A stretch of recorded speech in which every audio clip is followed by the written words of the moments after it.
Apa ini? Biadab, ini kurang ajar. Ini Taliban, ini biadab yang bertua. Memang kurang ajar, ini bawa mata layak dulu sini. Something, what you want?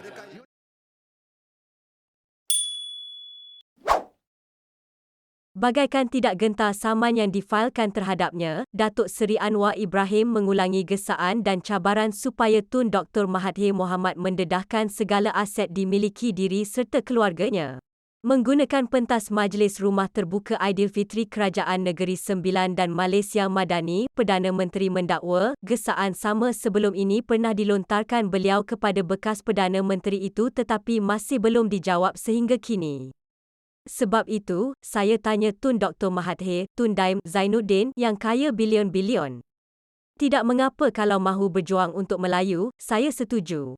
Tetapi harta kamu yang bilion-bilion, anak ada pesawat, ada kapal, ada bank di luar negara, wang itu semua bawa balik bagi kepada orang Melayu di Malaysia. Baru betul kamu pejuang. Gesaan itu belum dijawab. Saya minta dijawab berapa bilion dia ada.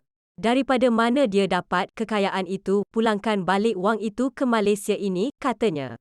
Beliau berkata demikian berucap pada Majlis Rumah Terbuka Aidilfitri Kerajaan Negeri Sembilan dan Malaysia Madani di Wisma Majlis Bandaraya Seremban MBS di sini.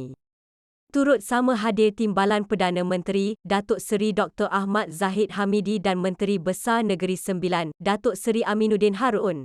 Gesaan Anwar itu hadir selepas bekas Perdana Menteri ke-7 dan ke-4 itu mengemukakan saman fitnah terhadap Anwar dengan menuntut ganti rugi RM150 juta berhubung ucapan Perdana Menteri itu di Kongres Nasional Khas Malaysia Madani, pelaksanaan sebuah idealisme pada Mac lalu.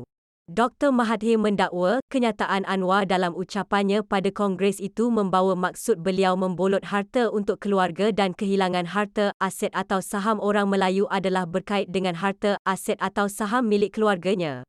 Mengulas lanjut, Anwar berkata pentadbirannya tidak pernah mengkhianati Melayu, apatah lagi untuk mengenepikan hak mereka di tanah airnya sendiri.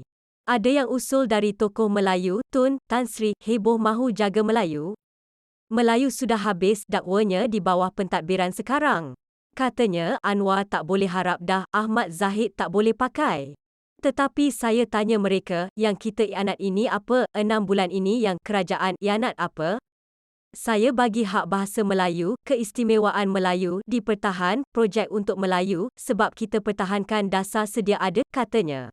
Perdana Menteri berkata, kerajaannya juga meneruskan program Jana Ekonomi Pemerkasaan Kontraktor Bumiputera Berwibawa Jana Wibawa untuk membantu kontraktor Bumiputera, biarpun ada perkara dipertikaikan. Jana Wibawa untuk Melayu kita tetap agihkan. Kita ambil tindakan sebab apa? Projek untuk Melayu diberi kepada Cina. Projek untuk Melayu, disakau duitnya. Projek tebatan banjir, kita dapat jimatkan.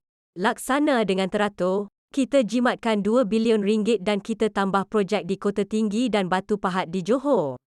Di Sungai Golok di Kelantan pun ada, katanya.